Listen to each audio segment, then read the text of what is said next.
lady too, because it does get annoying. All right, 5, 4, 3, 2, 1. I'm thrilled to be joined on Hot Drinks today by my good friend, long lost pal, Chris Agnew. Chris, how are you doing today? Hi, Sean. I'm doing well. Thank you so much for having me. This is my very first podcast, though I'm an Wow. avid listener, of course, to Hot Drinks podcast and many others as well. Yeah. Wow. So fun to be here. That's great. Awesome. Excited to have you on. Excited to relive some old stories and yeah, find a bit more about what you got going on and here's some of your long lost tales that you probably haven't shared in a while. All right, let's jump right into it. Let's hear your favorite in the field hot drink. Favorite in the field hot drink. I think, I was never a coffee person in the field, which these days the volume of coffee I drink is significant. Oh, really? Probably grad school and parenthood changed things.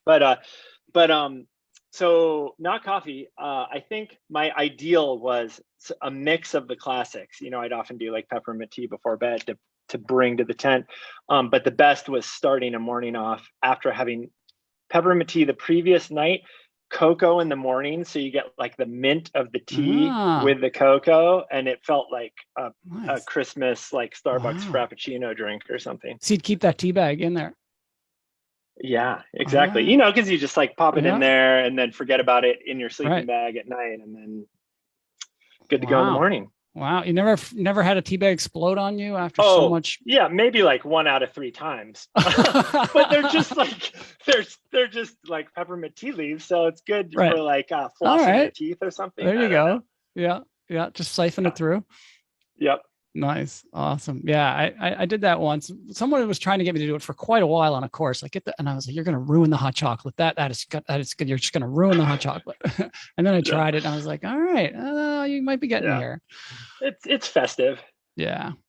Awesome. Okay. Well, we're going to jump into it. Your stories today, I'm thrilled to get into them because they all involve the Waddington Mountain Range in the Coast Range of British Columbia, a place that I got to visit on a NOLS course. It was one of the dream NOLS courses. I'd been applying for it or asking for it for a long time and eventually got one course in there, but it's one of the most remote areas we go, even in, all of the areas we go within India and Patagonia and New Zealand, all over. Waddington is one of the most remote, beautiful areas. It's really only accessible through, I guess, long speedboat rides, up lakes, down oceans, planes and helicopters. It's very, very remote. And you had the privilege of spending at least 4 courses in there. I didn't realize 4. That's amazing. Did you ever do 2 in 1 year? Thankfully, no. I think not many people have done that. I know they usually overlap, right? Dilip Hombaya did that. There's only one way to do it because there's typically in like full capacity summer, there's 3 and they start every 2 weeks. Yeah. Each one is 4 weeks long. And so the first one and the last one have the same resupply plane that would fly into a lake on the west side of the range. And so Dilip Hombaya from Bangalore, India was the hero in what year would that have been? Like late 00s, early 10s, where he worked one 30-day course while still in the field. The float planes come in, pick up his students, send his 2 instructors off, and then a new group of students and 2 instructors fly in, and he's already been in the field for 30 days and he goes right back at it. Let me guess, was that planned or was that a staffing crunch? Oh yeah, staffing. I think staffing crunch, with like weeks notice. I think he knew. I'm wondering if he even noticed. I wonder if he got noticed. Yeah, that guy's a machine. Yeah. Wow. That only happened to me once in my course in the Yukon. I came out of the field and they met us at the van at the end of the trail or at the end of the roadhead. And they said, you got to go back in tomorrow with another course. And you're doing that same route, like backwards. And I was like, really? Am I doing this? I remember I worked the first one with Smith Madry. You might remember Smith. I see Smith weekly. He lives in the town next to me. Yeah. Another guy I want to get on here for sure. Yeah. So we'd finished that. I remember the whole course we were talking about Full Metal Jacket for some reason. And we had to, I did laundry, watch Full Metal Jacket. And the next day I was like hiking back in. Back in. Yeah. Those quick turnarounds are hard. Good job. All right. Well, we're going to take it through the chronological of your experience, the chronology of your experience in the Waddington Range. Yeah. So for those who don't know, the Waddington Range is a NOLS mountaineering course where it involves a lot of glacier travel, a lot of steep mountain climbing, if you choose, and usually a lot of bushwhacking and bad weather. So just to preface that, let's dive into it. Okay. The first one, let's talk about being the newbie at several different near misses on your first time in the Waddington Range. Yeah, so I grew up on a island just west of Seattle, and so the Northwest familiar with, and kind of grew up in the lore of Fred Beckey and the Mondays. Fred Beckey was a legend of climbing in the Pacific Northwest, and the Mondays were this legendary couple in the early 20th century that explored the Coast Mountains and specifically the Waddington Range. It was early-ish in my career, maybe a couple, 3 years in, and I got, the classic call from staffing department saying, "Oh, we're reshuffling things around. Could you work a Waddington course this summer?" And you have those mixed thoughts of, this is my dream. I would love the opportunity to go up there, and oh my God, am I ready? Yeah, I don't know. And so great exercise in self-awareness on that. And then a little bit of trust on, okay, you're telling me I'm ready. Okay, I guess I'm ready. And thankfully had the benefit of an amazing CL on this first course, a woman named Angela Patnode. And then she had two somewhat newbies in tow. Me and Jared Spalding were the two PLs. As Sean said, big glaciers in the Waddington Range. And what really draws me to this place is it has glaciers almost the size, maybe not quite, but almost the size of Alaska. But they're way steeper and more interesting, more like the Pacific Northwest. So you got this great marriage of Alaska size, but like more technical and interesting like the Northwest. But to get in, the classic bushwhack for getting into the Waddington Range is Twist Creek. It's on the east side, and it's from maybe 2 hours from the car, from the drop-off point, which is already hours down a dirt driveway. And about 10 hours or so from the branch. From the branch. So these courses start in Washington. Yeah, cross the border into British Columbia, drive. Then you get on their driveway, literally their driveway, and then you still drive for hours, get to the end of the road. But something about Twist Creek like epitomizes, I think, one of the amazing things about spending a long time in wilderness in a NOLS course is you're just thrown in. And there's this sense of, for students specifically, oh, we're doing this. Oh, this got real today. And so, a couple hours in, it's full combat bushwhacking, the kind of, if you travel 3 miles in 12 hours, you were making great time because it's that complex and that slow. And so as a newbie to the Waddington Range and a few years into my career, I was having some of that too of, oh, we're doing this. We're bringing these like 18-year-olds who have maybe been hiking before, wearing massive packs, 3-dimensional bushwhacking all day, every day for the first 4 days to get up on the glacier. So learning curve was accelerated and steep in that realm. And as I reflect back on just like getting to know this landscape and mountain range, I think my biggest lesson from it that would apply in the future was, if it can happen there, it will. Because we had on this course crevasse falls left and right. We had rock fall near misses, within feet of myself and students. I remember Jared got hit squarely in the head with this ice ball the size of like a basketball when we were scouting. It was like one after the next of, oh, if that thing could fall down on us right now, that thing being a rock Right. or a piece of ice or whatever it is, it would. We miraculously made it through, all students intact, all instructors intact, completed the route. And it was this great intro of big mountains, taking novices, and the power of learning that can happen through that. And it made me want to come back for, oh, I think I can do it better next time. Right. And I want to spend more time in this place. So yeah, big learning curve there.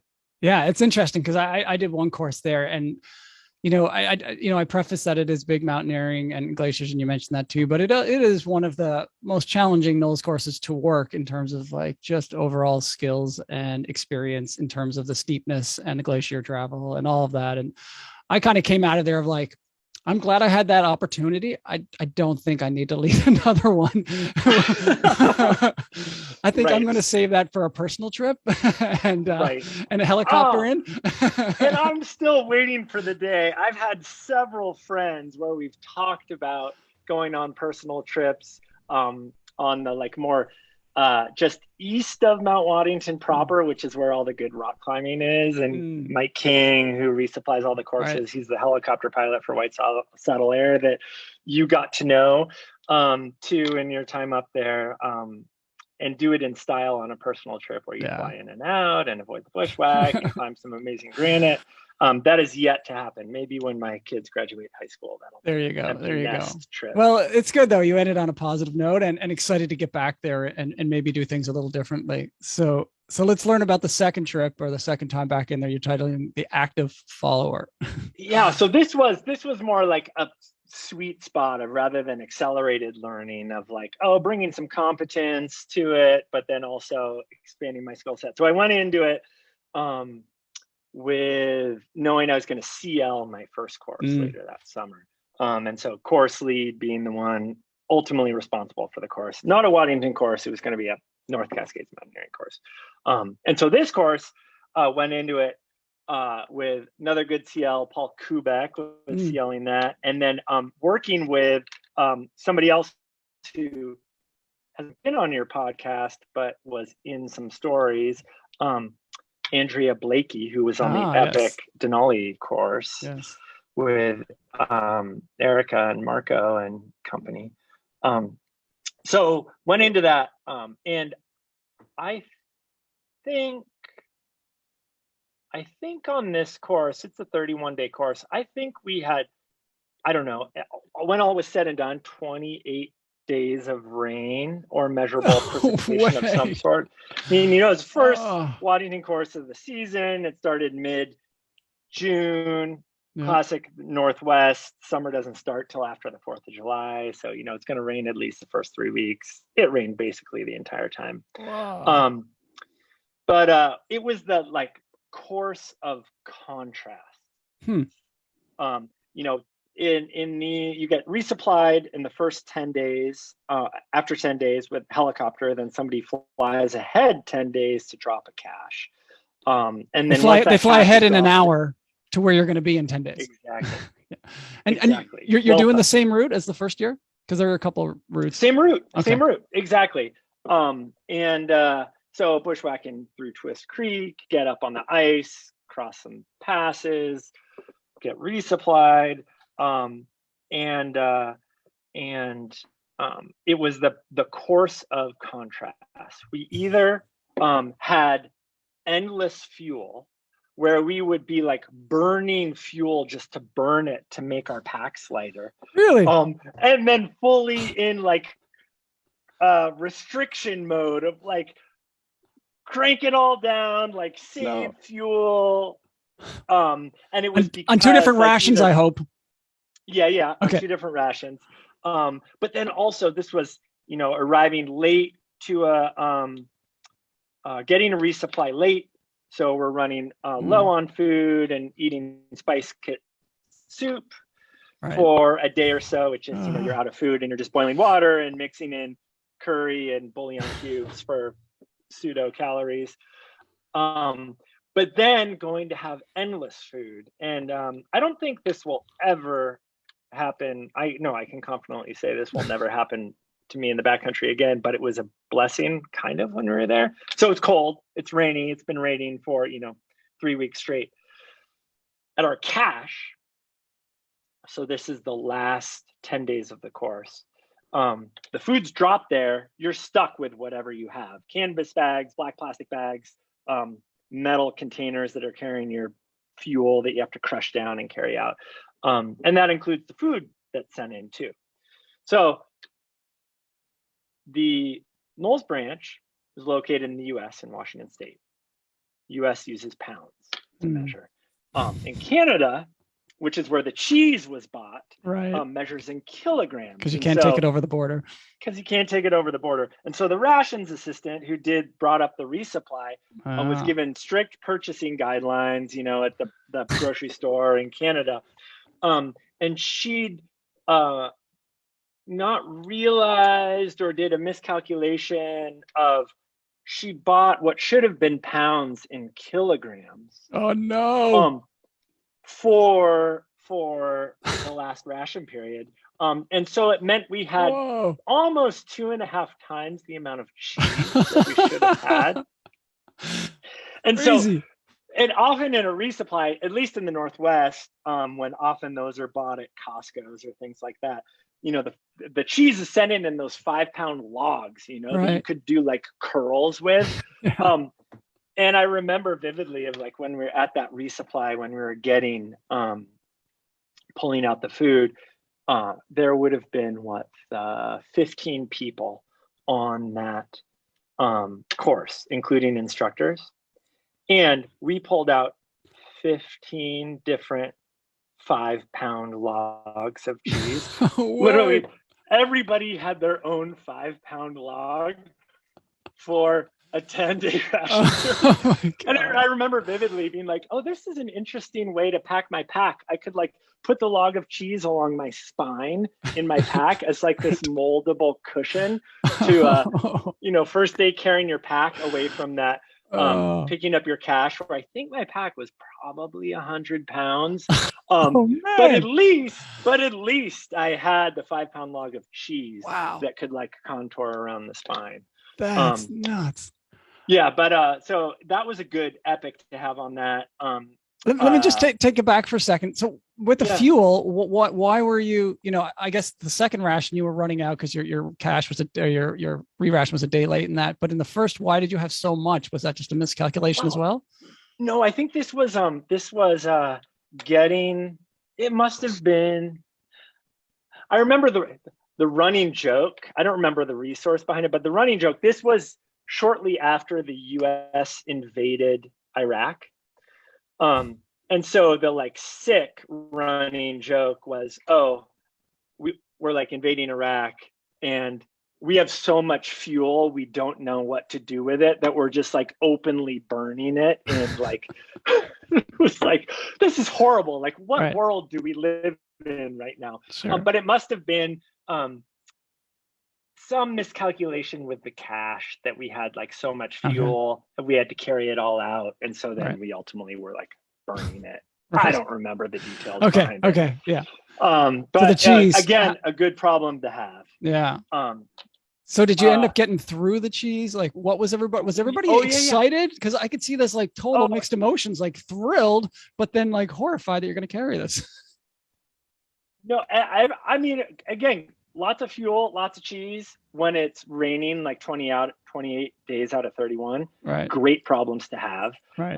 That I think, and this is fast forwarding a bit, like then we complete the route, we're exiting out west, you get off the ice, you bushwhack down one big day down to this dirt logging airstrip. And I remember the day we're writing evals of, we were running low on food after starting off but unless all other food. We knew the plane's going to pick us up the next day, a course of contrast was the theme of this course, because we're in our last day writing evals, kind of drying everything out. We're basically down at sea level now on the river at the airstrip that's about to. The plane's going to come in tomorrow to pick us up. We haven't seen anybody else besides the helicopter pilot in 30 days. Right. And this random truck drives up out of nowhere. And this guy with big white beard named Chuck and his husky dog with a deformed head comes up, pulls up to us, and we're looking at him like, oh my God, a diesel engine. I haven't heard an engine running in so long. And this guy who's not one of our 15 says, plane's not coming tomorrow. Oh no. We're like, huh? No, you don't understand. We're with NOLS. They're picking us up. We've scheduled this. It's like, yeah, no, plane's not coming tomorrow. They can't use this strip anymore. Whoa. Oh, really? He's like, okay, so you got one of two choices. You can spend this afternoon and all day tomorrow, or all morning tomorrow, hiking down this logging road for 20 kilometers. And then maybe make your flight onto float planes that are landing on the river tomorrow at noon for you. So that's one option.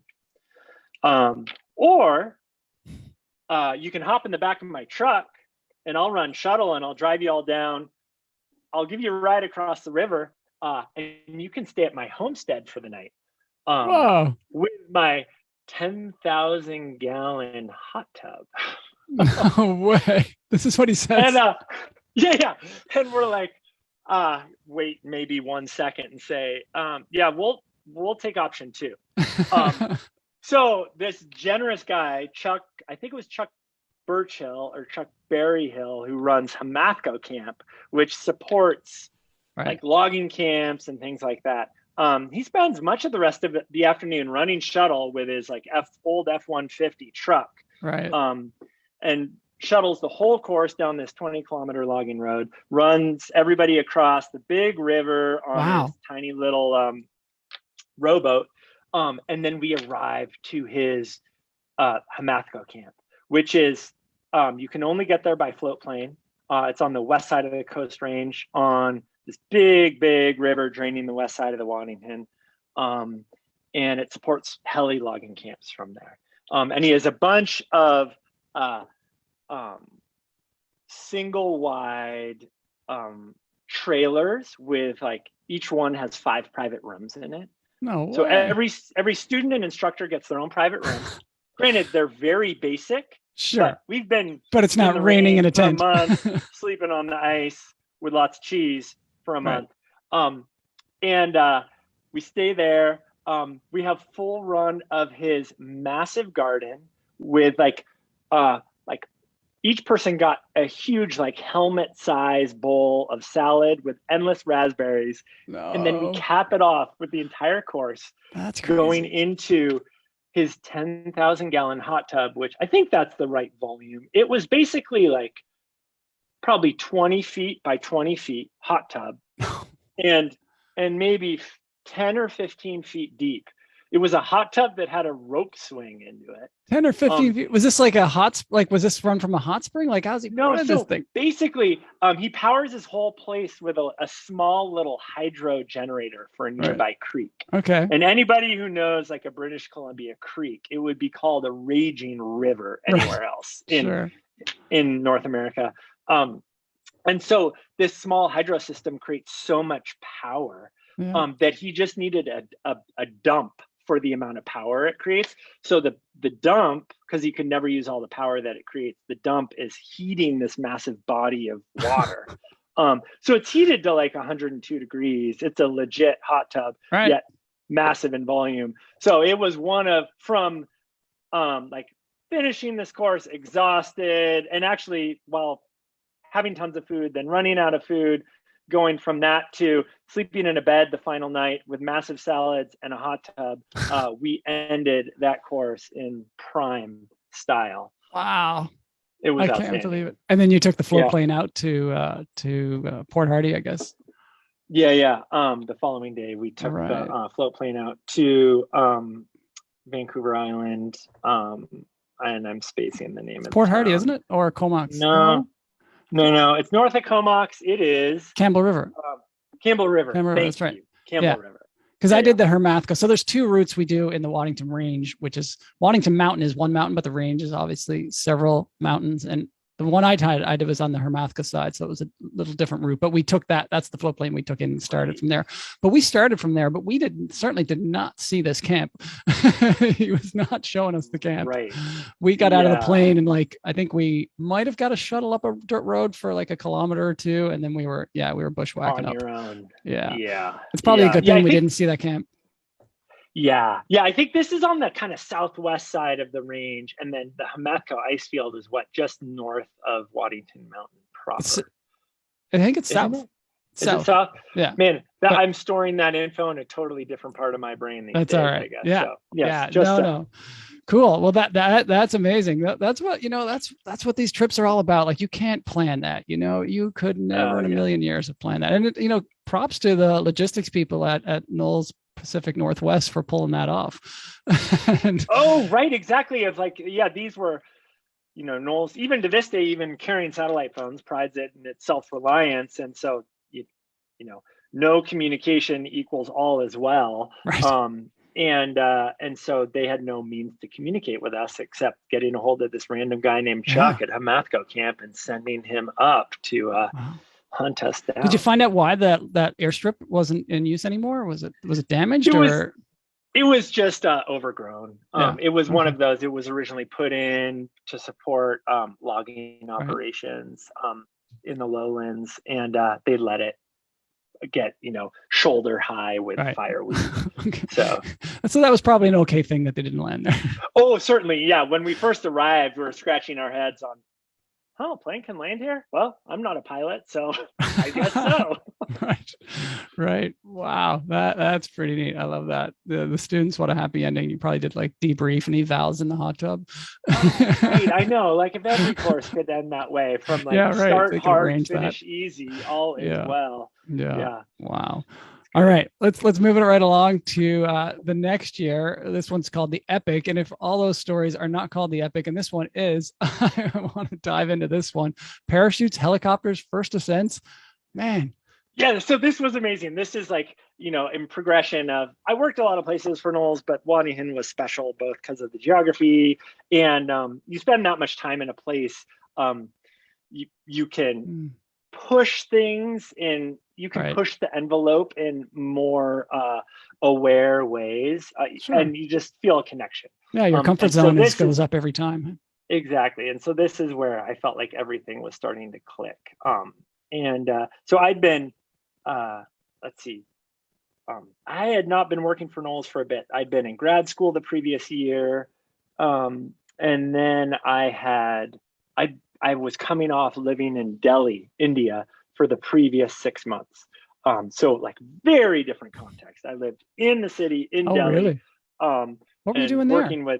I was working for this Indian education company, working with, they supported innovative K-12 school development across India. All right. And so it was this amazing opportunity post-grad school.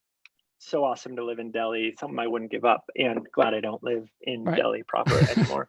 But it was this super fun to come from that world and then go back to the Waddington, which, as you said, is this super wild place, be immersed in the field and in NOLS world.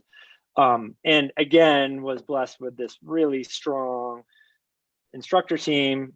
In this way, this was my first course lead of Waddington course, and I was working with Dilip Hombaya, the gentleman who, I think this was his first 30 days in the range, and then he knew he was going back to back. So once this course finished, he was going to do it all over again. And Nadine, I'm going to say her name wrong, Andrea, who's was a paramedic in Vancouver, BC, and very important, she was a highly trained medical.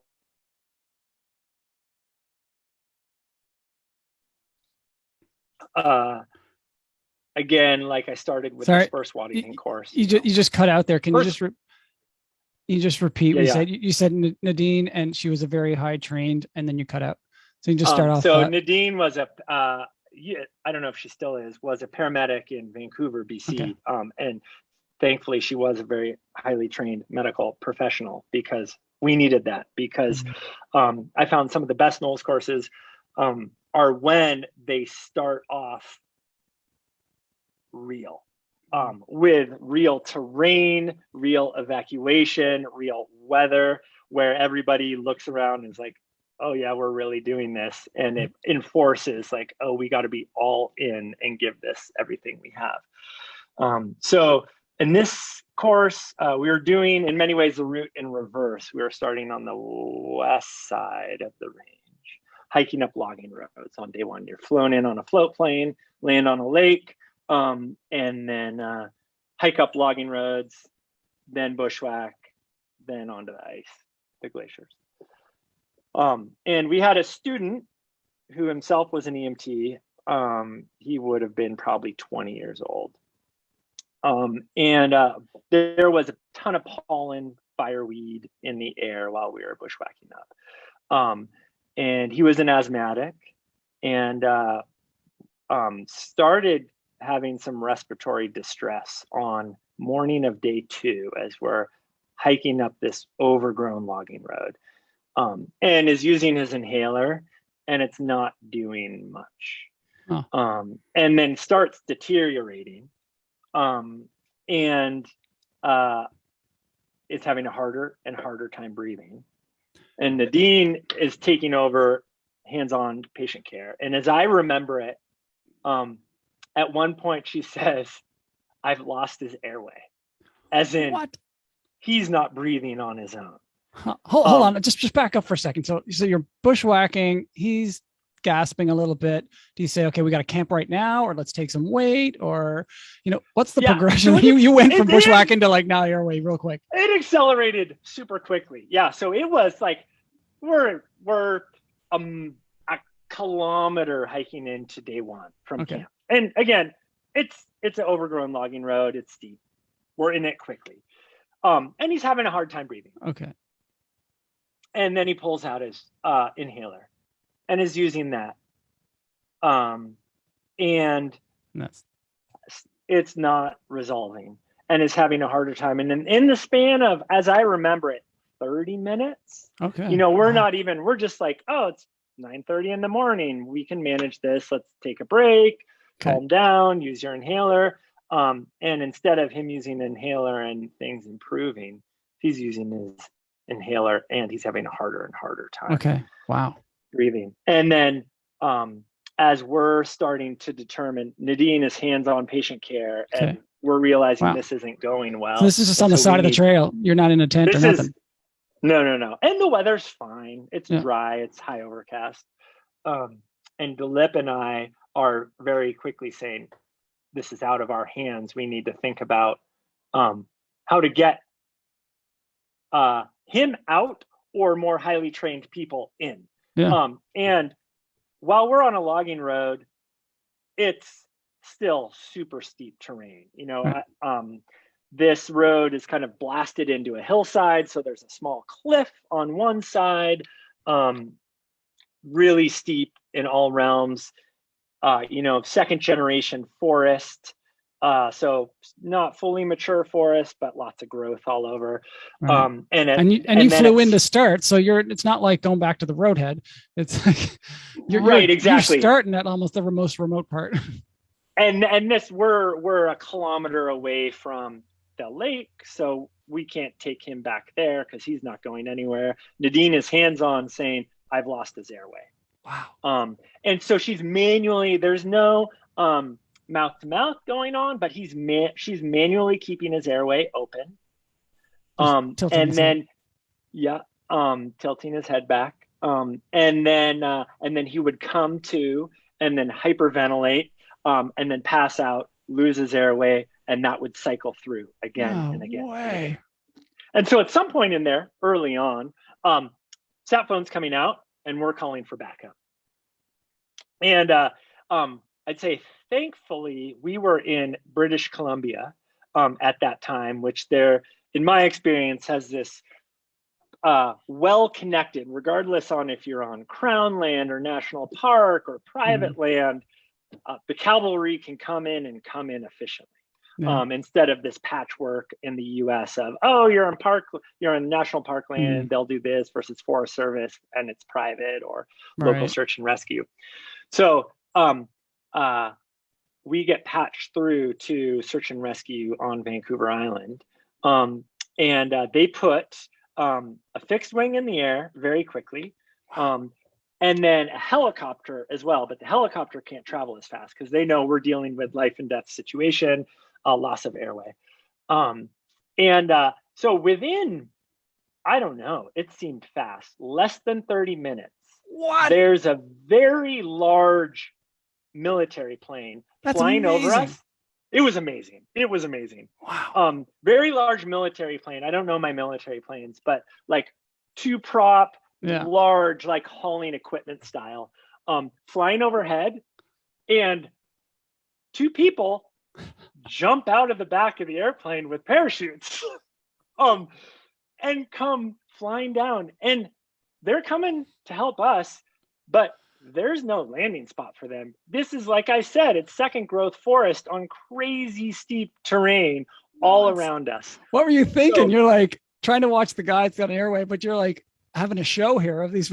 Oh, exactly. And this is while students are going to town trying to create a quote unquote landing zone for a helicopter, which is using their ice axes, like chopping down alders and trying to like flatten a space, which we're saying to ourselves, a helicopter is not going to be able to land here, but we might as well clear as much as we can anyways. Keep busy work.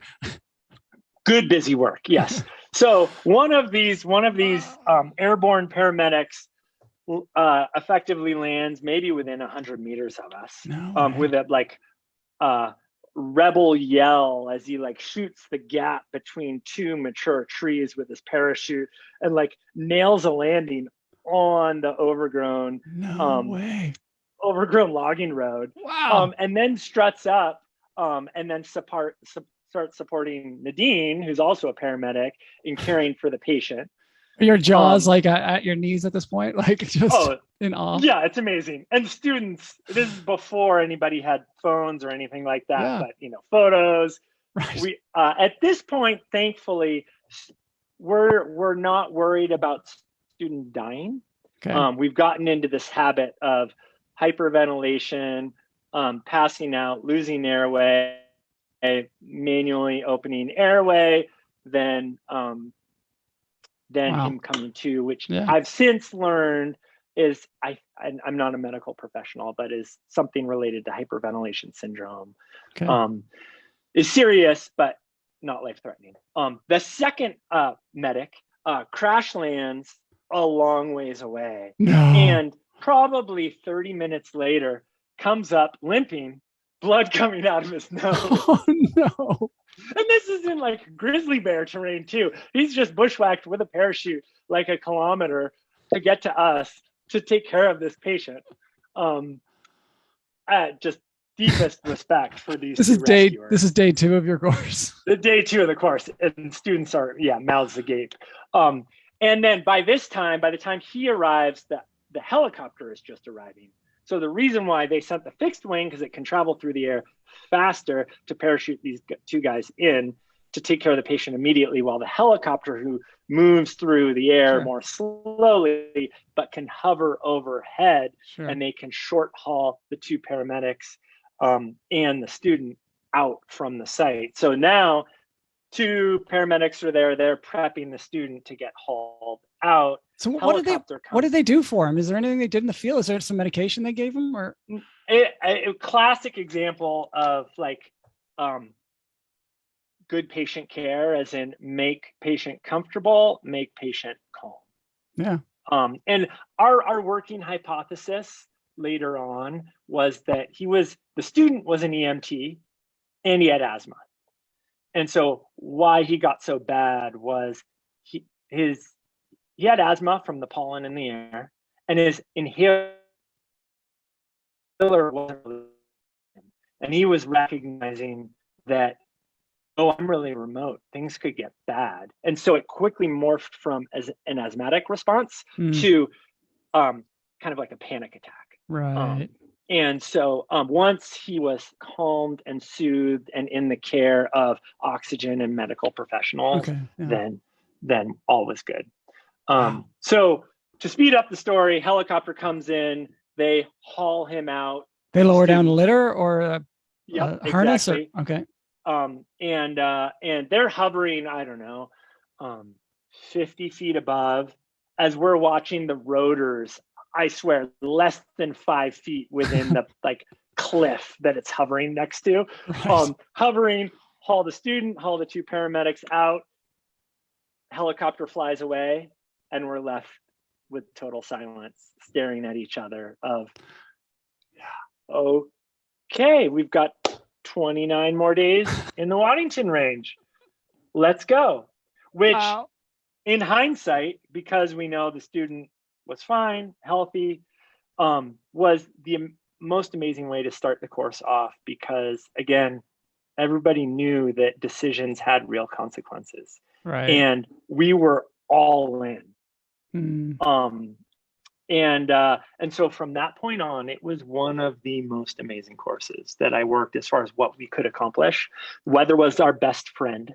And at that time in the Waddington, at that time of year, that far north, it's not Alaska, but it's staying light till 10:30, 11 p.m. And it's getting light in the morning at, I don't know, 3:30, 4 in the morning.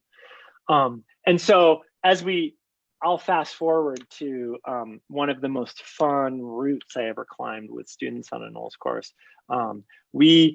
I at that point knew the range pretty well, and I had my eyes on this group of about 5 spires just south of Waddington proper, but north of Mount Monday, called the Arabesques. And I had my eye on them because there were a couple peaks in the Arabesques that had never been climbed. And they're these spires. The rock isn't quite as good as the granite just to the east of Waddington proper, but it's still fair. As you enter the range on the west side, you come over this pass, and the whole range kind of unfolds in front of you, and you can see Mount Waddington, you can see the Arabesques, you can see Mount Monday. And true to NOLS course form, I wanted to get to a point where students were driving the course, but you're setting seeds for that. So you're teaching skills, teaching leadership curriculum, and also setting seeds of like, hey, Ben, you see those peaks over there? Right. Those 2 have never been climbed before. just Andy used to do that all the time. Oh my gosh, amazing. And so we get to this point later in the course where weather has been giving us tons of opportunity. We're teaching a ton. Students are performing at a super high level. And this instructor team with Dilip and Nadine is super strong. Both of them were CLs in their own right on mountaineering courses. So we could have a period of 4 days where we could break off and do a bunch of different things. Nice. So we sent one small group with Dilip to go make an attempt on Mount Waddington proper. We set one group with Nadine to climb a bunch of the peaks and sub-peaks of the Monday group.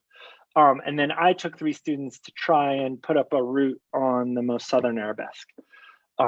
So we knew this would be, I don't know, west side, it was probably like 800 feet tall, rock, glacial approach. So we brought a couple ropes, the rock gear that we had, and 4-person tent, 3 students. We staged below the peak. And we expect to like climb the route and come off all in one big day. Day dawns clear. At dawn, we start up.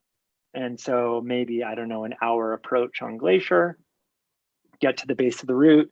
And we're scoping this out on, it looks like this line goes. This peak hasn't been climbed, so certainly the west face hasn't been climbed too. But it looks like low mid 5th class. And so we start up. How did you know the peak hadn't been climbed? Don Searle is a kind of the steward of the Coast Range history. He's the one that ultimately wrote the Waddington Range guidebook. And so he just kept track of these things. All right.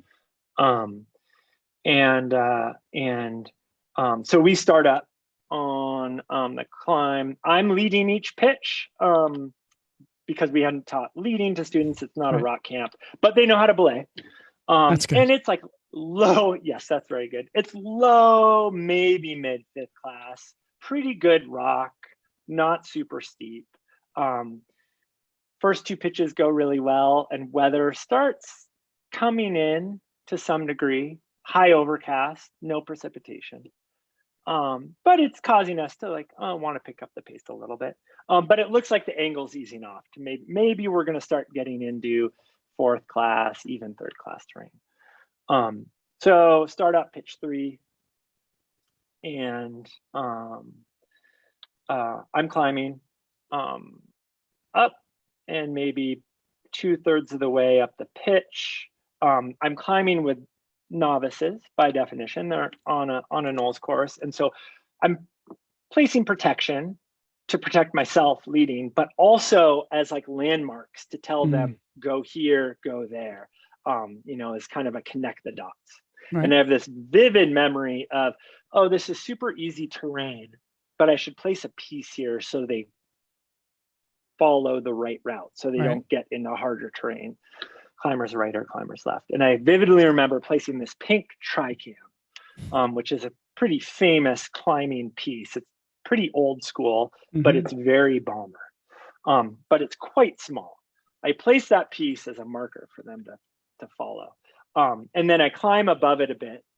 And I'm on this small ledge with a bunch of loose rock before it getting to a bigger ledge. And so I'm at this stage of, I don't want them to get themselves in trouble. So I'm moving rocks that are near the edge back before mantling up onto that big ledge and setting up a belay, because I don't want them to pull those rocks off down onto each other. So I'm moving those rocks back. And I pick up this rock that's the size of, I don't know, a few textbooks to move backwards, and the ledge I'm on crumbles. And I tip over backwards and take, to this day, is the biggest whipper I've ever taken in my life, caught by students. Tumble. Thankfully, I'm wearing a NOLS pack, obviously compressed down a bunch, but to protect my expedition spine. Pack, Yeah. Ultimately, rope comes taut. I do kind of a full head to toe patient assessment on myself, thinking I just fell a long ways. Did I break anything? Did you before you go? Did you chuck the rock, or were you were you? Going to drop that on their head? Yeah. So I was cleaning that rock to push it back, and then the ledge I was standing on crumbled. So I have this distinct memory of like pushing the rock back as I'm falling backwards. Of like toss that, and then as I fall over. And so in hindsight, it was probably like a 45 or 50 foot fall. Wow. I lost my climbing shoe in the process that fell down onto the glacier. You said it wasn't that steep, so were you bouncing down? Oh yeah, there was some tumbling. It was probably low 5th class, even like 4th class. So it is a miracle that no bones were broken in the process. Students had a good learning opportunity on how to catch a lead fall. I guess they did. Yes. Anyways, to fast forward, at this point, the weather has deteriorated. We're recognizing we need to pick up the speed. Hold on. You do your self-assessment. What hurts? Yeah, left side of my body took the brunt of that. So there was like bruising and limited range of motion on like left hip, left knee, but generally all like intact, able to move still. I had my plastic boots in my pack. So, and I was missing now a shoe on my left foot that I was climbing in. So put my left plastic boot on my left foot. Still had like camp shoe, climbing shoe on my right foot. We finished the final 2 pitches. By the time we get to the summit, so you went back up. You didn't even pack up and leave. No, because at this point it's faster to go up and then down. Okay. Wow. if we get to the top, then we can come down this snow couloir rather than wrap fifth class rock. Oh, gotcha. So it's going to be faster to go up and then come down. So we get to the summit. I still have this great photo of the four of us on the summit in total whiteout in like horizontal blizzard conditions because the weather has deteriorated at this point. Yeah.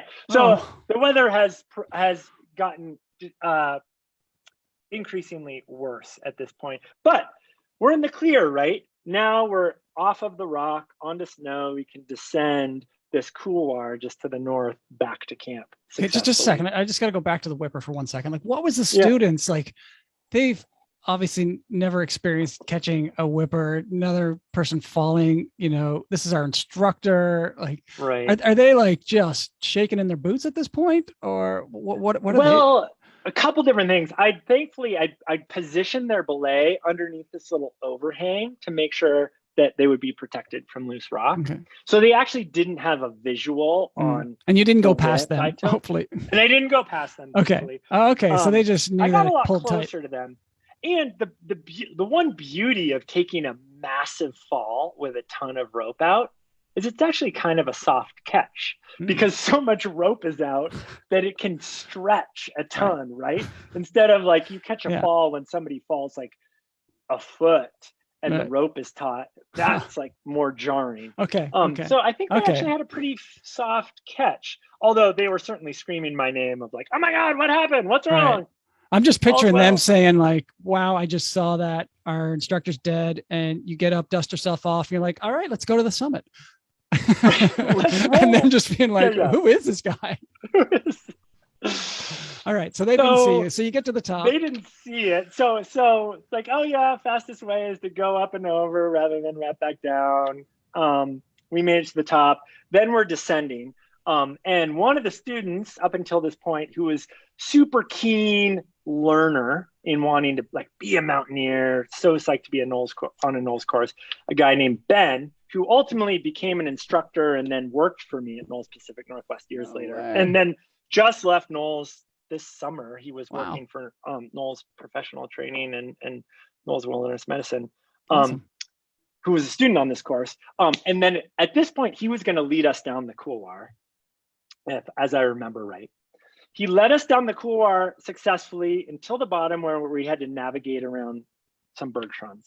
And this was like cherry on top for the day. We're great lesson in like not be smelling the barn. We got to the bergschrund, and then through that section, we did some like rope gymnastics to get me as instructor back out front to do some navigating through these variety of crevasses. The day has gone on. So at this point, it's getting dark.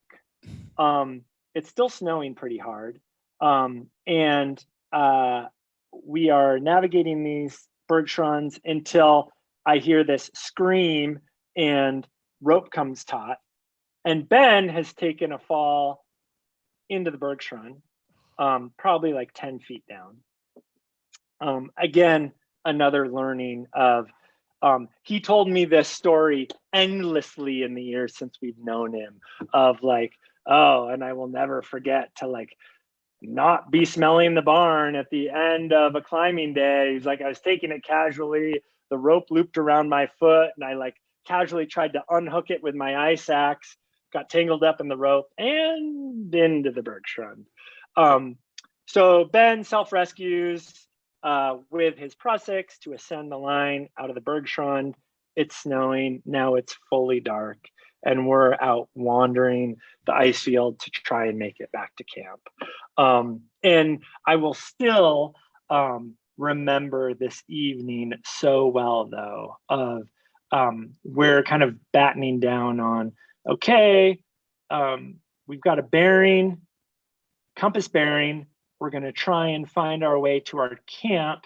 And this might take a while to find camp tonight. And it's late, it's dark, we're wandering down, it has been snowing. And at that moment, kind of the clouds part, you can start to see stars. And then where the clouds part, our lonely little tent is like 300 feet below us, just sitting there right in line with our compass bearing, just waiting for us as we like saunter into camp after probably a like 20-hour day on the move. Wow. Everybody's super tired. Everybody's on this high of, wow, look at what we just accomplished. So you're camping separate from the rest of the group at this point because you've done off? Yeah, okay, exactly. And so we've made it back to camp, and then we crash out, and I think slept most of the following day, because as we left it with the other instructors, we were going to be separate climbing our different objectives for the next 3 or so days. I can't remember how many it was exactly. Wow. So we had some time to get back to them before then reuniting the following day. That's amazing. Wow. Well, so it was fun experience. You had to put me in touch with Ben. I'll have to get his side of the story. Oh yeah, that would be great. That would be great. Fun. And sure it was fun. Yeah, and later in life, you know, Ben and I on like personal trips would go do climbing climbing trips at Washington Pass and in the North Cascades, and it was fun to you know, kind of your dream as a NOLS instructor to create this amazing, rich learning experience for a student that they can then go on and become at some point a competent peer climbing partner. Absolutely, yeah, it's amazing. That's incredible. Yeah. And, you know, generally in my experience that the Waddington students, you know, of NOLS in general are usually maybe a little bit more motivated, a little bit more experienced. I think for the most part, admissions does a pretty good job of weeding out folks that probably shouldn't be there for the first know course. What they're getting into. Yeah. So they're you know, like, a lot of times they're an instructor's dream. People talk about, you know, oh, it's so hard to, like, you have all those students out there, like, they don't know what they're doing. It's like, no, like, these guys are motivated. They're most of them are so excited to be there and sponges to learn whatever they can.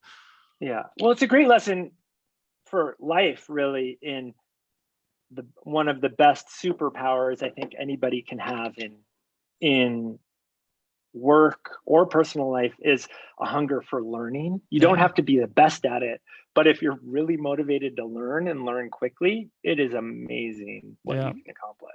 Absolutely. All right. Are you okay for a few more minutes to go through our rapid fire? Yeah, totally. Awesome. Let's jump into it. I don't want to take too much more of your time, but got these few questions we ask everybody at the end. And as of the last interview I did, we've added another question. So a new question. Exciting. Yeah. So we'll start off with an easy one. Well, maybe not so easy. Your favorite location to lead trips? I think we know. Yeah. Probably Waddington Range. I have an affinity for the Northwest in general. Yeah, Waddington is great. I wanted to tell you, have you seen, there's a movie on, I believe it's Amazon Prime, on the Waddington Range, of these people that went back a couple of years ago and they wanted to relive, I believe, the Monday's like first expedition in there, and they wore all like early 1900 costume and gear and equipment. Have you seen that? I have not. That's fascinating. I'll have to find it and send it to you. It's a great story. I won't give it away what happens, but it's fun, especially being there and knowing some of the areas.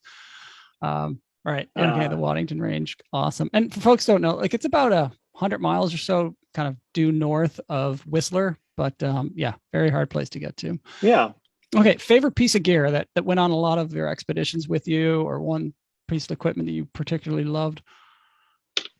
I think I heard somebody else say this, but the baby Nalgene is such a NOLS classic to me. Although what I've grown to call it the baby malt band. Yeah, it's because in Madhu Chikkaraju, a NOLS instructor from Bangalore, who's worked a lot in the Northwest as well. He and I had a text exchange at one point. He'd forgotten his baby Nalgene, and I was going to bring it to him or something. And but Siri autocorrected baby Nalgene to baby malt band. So there you go. That's funny. Yeah, I think you might be the third or fourth. So that I think that's probably leading the way for favorite piece of equipment. Oh, good. Yeah, and I was a big fan as well, for sure. All right, here's our newest question. What was your favorite supplemental food that you always brought, or that you love to bring as a treat or add to your rations? Oh, the those Dove little dark chocolate squares that are wrapped in foil. Right. Yeah. Little bag of those. Like Love Promise or something. Yeah, because the chocolate was really good, I thought. They were really hard chocolate, so they were kind of resilient to being in the top of your pack on a warm day and not turning to mush. Right. And when you open the foil, they'd have some fun, super cheesy quote in it, kind of like the Celestial Seasonings, right. Tea bag quotes as Where well. did you get them? They're like the type of thing you'd find like on your pillow at a hotel or something, right? Like that type of. Oh yeah, no, you can get them at like a okay. or any standard grocery store in the candy aisle. Yeah, I can appreciate that little piece of chocolate. And so did you bring enough to share, or was that your own stash? Oh, that's my follow up to this question. Yeah. Well, it was I kept them hidden, right? Mostly so when needed, they'd be a total surprise for a student or coworker. There you go. Who, when they really needed it. Right. Because if they knew I was like openly sharing it, then it wouldn't be that much of a treat when it like came out of nowhere when you're low on food. Yeah. I always say it's amazing what you can get students to do for a Jolly Rancher in the backcountry. So true. Awesome. All right. Best backcountry costume that you've seen or that you've used yourself?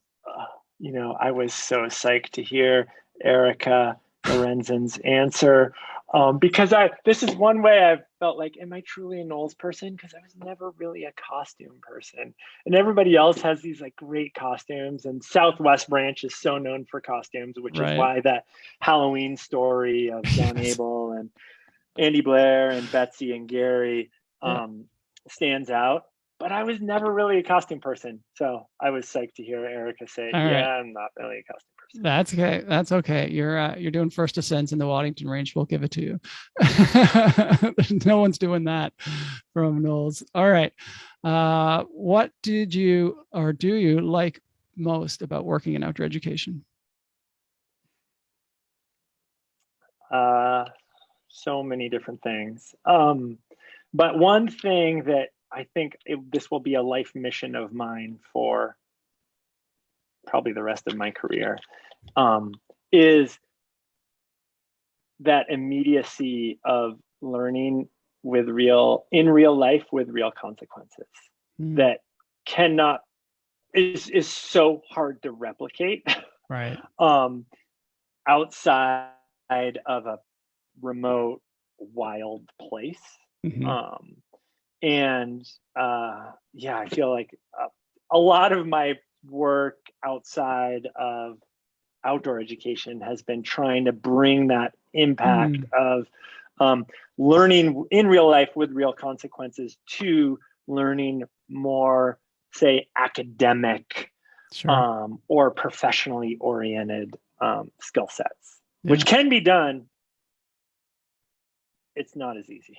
Right. Especially without having to make it too contrived and and set up. Yeah. No, that is definitely one of them. I always love the quote that said, on a NOLS course that the test comes first and the lessons come later.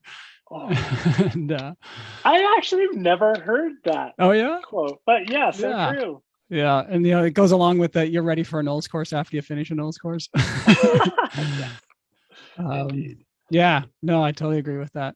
All right, last one. If you could go back to any one location and share a hot drink in the field, where would it be? Why?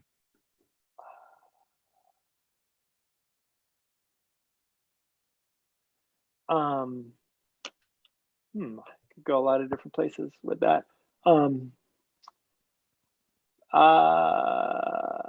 I'll just keep the theme going on Waddington. Fury Gap is a classic location where caches are often stored on NOLS courses in the Waddington Range. That's just north of the Waddington Peak proper, and it's a major pass between the eastern part of the range and western part of the range, and it's pretty high and exposed, and you can just see out over ice and rock forever. Some incredible sunsets up there, I bet. Yes, that is accurate. Awesome. Well, this has been fantastic. It's been a great to jog my memory and back in that area. And these are some great stories. I really appreciate you taking the time to share. Sean, thank you so much for hosting this podcast and creating the opportunity to reminisce about a special place to me and special time in my life working for NOLS. Awesome. That is fantastic. I'm gonna